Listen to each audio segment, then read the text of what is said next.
and impose additional structure. For example, we can add the notion of perpendicularity. We can say, let's agree that we know what perpendicular lines are. We can also add the notion of measurement, for example, say distance, or in rational trigonometry, quadrants, giving us a way of measuring how far apart points are, or perhaps lines are. So with these added aspects, we get a richer kind of geometry. We can call them metrical geometries. Prominent among them is Euclidean geometry, the familiar geometry that kids learn in school. But there's also variants. There's relativistic geometry, which in the 20th century has become more and more important, and now arguably is just as important as Euclidean geometry, if not actually more important in terms of understanding the world in which we live in. But there's also spherical geometry and hyperbolic geometry. These are other kinds of metrical geometries, maybe coming from projective geometry a little bit more. And it's important to understand that the rectangle area formula that we started our discussion with really lives in this region. Okay? It's something that you're able to introduce after you have defined perpendicularity and after you have introduced the notion of distance. Because you don't have rectangles until you have perpendicularity and until you have these distances to measure the base times the height. Okay? So the rectangle area formula, which is usually assumed to be the fundamental formula in calculus, already requires a relatively sophisticated geometrical framework. But area does not, in fact, need perpendicularity or distance or quadrants. It is actually already implicit in affine geometry. This is something that the 19th century mathematicians understood, but perhaps because geometry is not studied quite so much these days, people don't really appreciate this. But area really does not live at this realm. Area actually lives up here. Okay? It's actually a concept from affine geometry. It's hugely important understanding, okay? Affine geometry is really a natural context in which area makes sense. Once you have parallelism, then affine geometry gives you a notion of area. Okay, so there's a very, very crucial understanding that calculus is really potentially already at this more introductory level. We do not have to go down to these metrical geometries to establish calculus. The ingredients are already here in affine geometry, otherwise the geometry of linear algebra. Same thing, really. So let's make sure that we all understand this point. Why is it that just from affine geometry, there's naturally a God-given notion of area, more precisely relative area? Okay, so the reason is this, that in affine geometry, if we start with two lines, say the x-axis and the y-axis like we have so far, and we consider two other lines which are parallel to those, say this one here and this one here. So we have two parallel lines in one direction and another pair of parallel lines in some other direction. Then those four lines determine where they meet a little parallelogram. And we've seen in the discussion around our first lecture that those four parallel lines can be extended to give us a series of equally spaced parallel lines in this direction and in this direction. So once we have these two lines, we can, using this line here as well, create another line which is equally spaced, and then another line which is equally spaced, and so on. So we're able to extend the original two lines to a family of equally spaced parallel lines in both of the two directions. That means that now the plane is covered with all kinds of parallelograms, each one of which is a translate of, say, the original one. And that's really telling us that we already have a notion of area. Because we can just declare that the area of this thing is going to be the same as the area of this one, same as the area of this one, same as the area of this one, and so on. So if we want to compare the area of this one with the area of this one, then since this one consists of three parallelograms and this one consists of one parallelogram, we can safely say that the green object has 3 times the area of the red object. So we get actually a notion of relative areas. And at least approximately, I mean exactly if you're just working with lines that are in these directions, but if you had some more complicated figure, you could sort of subdivide it into lots of little parallelograms in this direction, and then you can compare this arbitrary region here with another arbitrary region. So I might just say a little bit about that. So once you have a family of parallelograms that sort of tessellate to the plane like this, it's not too hard just by drawing some diagonals and getting midpoints to subdivide each one of them, say, into 2 if you like. Okay, you can subdivide each one 2 in this direction as well. So it's not too hard to go one level further and then have all of these parallelograms divided into 4 smaller equal kind of parallelograms. So we can create this family of parallelograms which are tessellating our plane very finely if we want. Okay, and that gives us a lot of control. We can actually approximate 2 given regions in terms of their areas just by counting numbers of little parallelograms in 1 and number of little parallelograms in 2 and comparing those 2 numbers. Okay, so crucial insight that the notion of relative area is really already encoded in affine geometry. You do not need a notion of perpendicularity, and you do not need a prior notion of distance or lengths to measure the separation of sides of rectangles. Right, that means that calculus can be established in an affine setting, in other words, the language, the framework of linear algebra. So there is a crucial area formula that I want to tell you about. But in order to tell you what that is precisely, I need to establish a little bit of notation and terminology having to do with some basic shapes or figures in the affine plane. So these objects are going to be called sides and triangles. Okay, so we're going to make some definitions here. And we're also going to introduce some notation that will support these definitions. So the first definition is that of a side, like the side of a triangle, say. What do we mean by the side of a triangle? So our definition is going to be that a side, say AB with a bar over it, is a set consisting of a point A and a point B. In other words, it's a set of 2 points. That's what a side is. A point is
different kinds of ways of combining 2 points.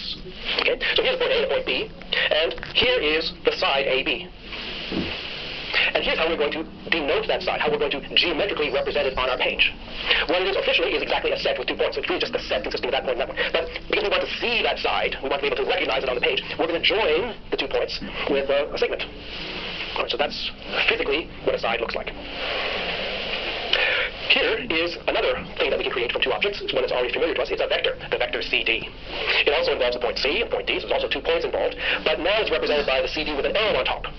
Now I draw the arrow with just sort of a half arrow, but sometimes you could maybe use a full arrow. That's fine, just typographical differences. So this vector is, well, we've seen what a vector is, right? It's just a number enclosed in round brackets. And it has the property that if we translate C and D and say move them down there somewhere, then that new vector is going to be the same as that vector there. So vectors are kind of movable. Sides, however, are not, because the point A and the point B are fixed. And now we have this other notion of an oriented side. So here's the point E, here's the point F, the oriented side EF. How are we going to represent that? Okay, so the oriented side is different from the side because there's a first and a second in the ordered pair. Really, E is the first one and F is the second one. That's our convention. The tilde goes from the low to the high, so starting from E to ending in F. And we're going to denote this oriented side with this terminology. So let me introduce that. It's like the side, except that it has an arrow in it, and the arrow we'll put in the middle to try to avoid possible confusion with a vector. Now, the vector has the arrow, which is like an open arrow, at the end. We see that, we see how that's a vector. This is a different kind of arrow, like a little closed triangular arrow, and it's in the middle of the side. So those are to try to help us recognize that that actually is an oriented side, not a vector. So these are 3 different ways of creating structure from 2 points, and it's very useful for us to be able to distinguish them, both in terms of notation, in terms of the definitions, and in terms of some symbolic geometrical representation of them. Okay, so now we want to step up from 2 points to 3 points, to go from a side to a triangle. Okay, so definition. A triangle, ABC bar, is a set of 3 points, A, B, and C. Notice that there's no commas. That's telling us that this is actually a set, not an ordered set. So the order of the points does not matter. If we rewrote this as B, A, C, it would be the same triangle. It would still be represented by this thing here. But it also means that we can rewrite this thing by saying that ABC bar is the same as BAC bar. They are the same because they represent the same set of 3 points. And note again, the absence of commas means order does not matter. That's our convention for data structures. If you're interested in data structures, I have quite a few videos on that in my Math Foundation series. And here is how we're going to picture a triangle.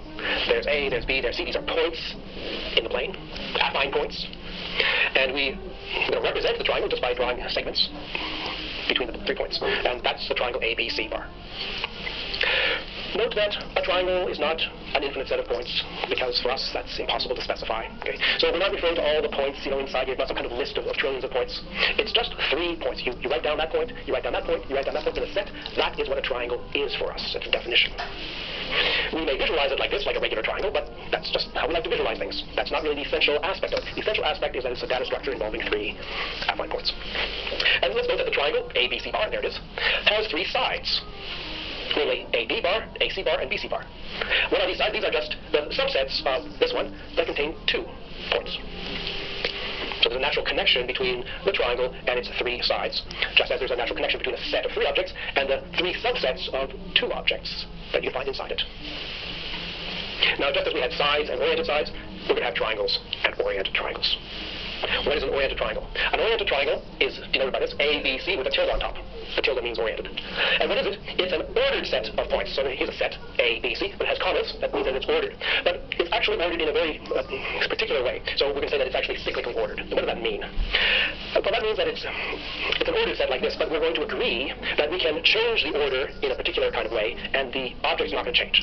So we're going to agree that ABC, the ordered set A, B, C in that order, is the same as the ordered set B, C, A, which is also the same as the ordered set C, A, B.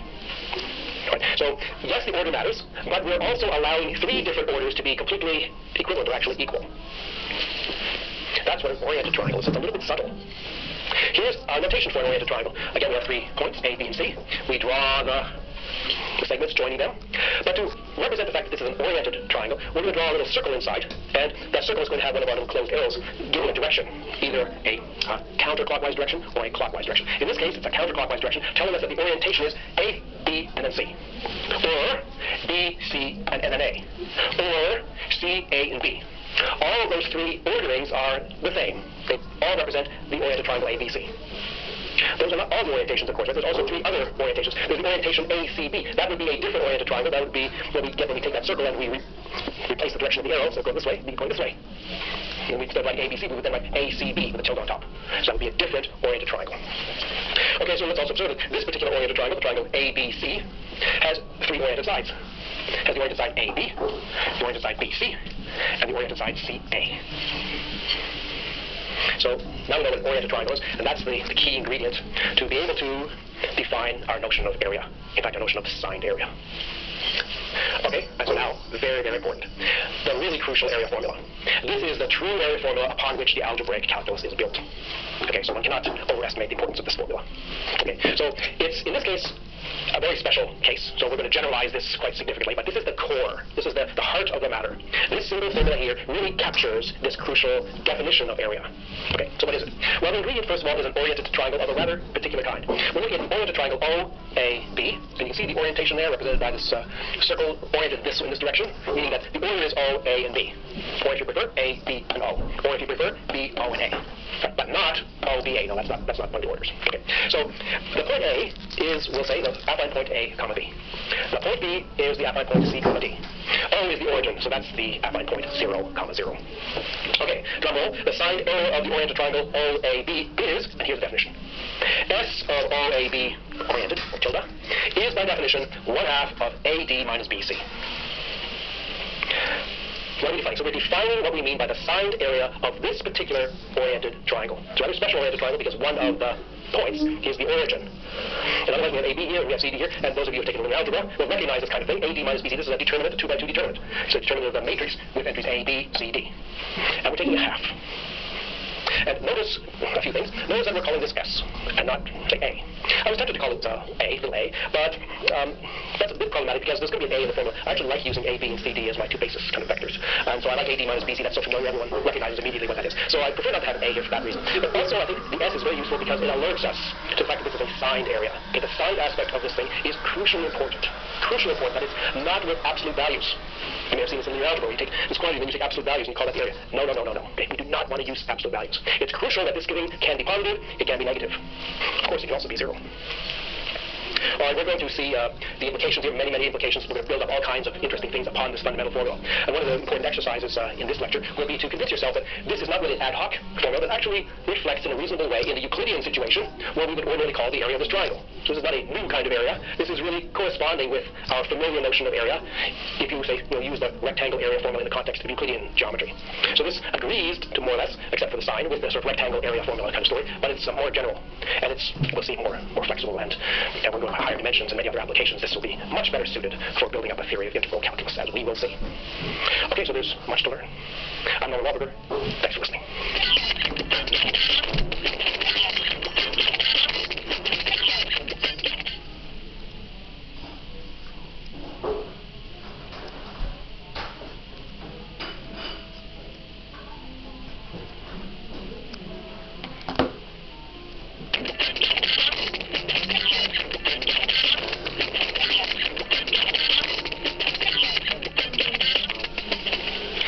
I'm Nolan Wahlberger, and welcome to Algebraic Calculus.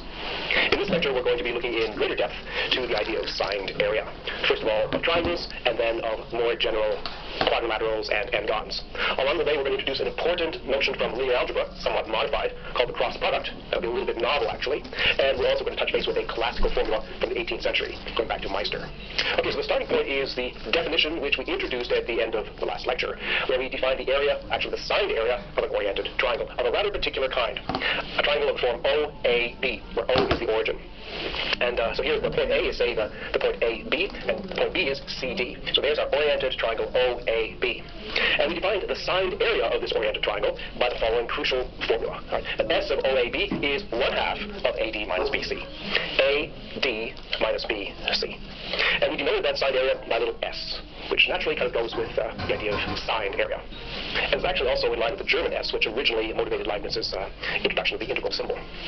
Okay, this quantity AD minus BC is very important in mathematics, and I hope that you all know that the determinant of a 2 by 2 matrix is exactly AD minus BC. So here's a 2 by 2 array of numbers, a matrix, A, B, C, D, and this is an important concept from linear algebra, and such a matrix has associated to it a single number which somehow captures some essential properties of it, called the determinant, and that determinant is the A times D minus B times C. We've also seen this notion in the context of the two proportion theorem, when we were talking about when two proportions were equal. Okay, I remind you that if you have a proportion A to B and another proportion C to D, then they are equal precisely when AD minus BC equals 0. That actually has a direct implication to the meaning of this signed area.